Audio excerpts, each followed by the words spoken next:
एक छोटे से गांव में अहमद नाम का एक गरीब मगर मेहनती लड़का रहता था। उसके वालिद एक मामूली किसान थे।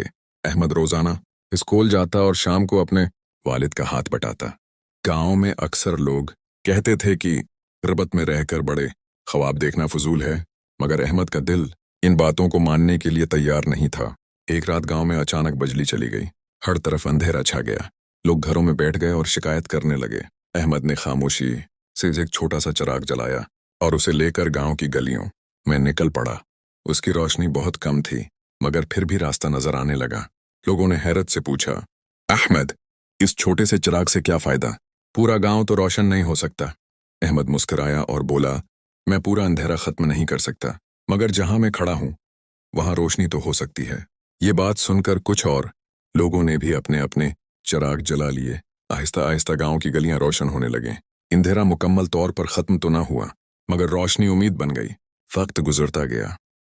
अहमद ने मेहनत जारी रखी, तालीम हासिल की, और एक दिन वही अहमद गांव का उस्ताद बन गया। उसने बच्चों को यही सबक दिया कि अंधेरों को कोसने के बजाय एक चिराग जलाना सीखो।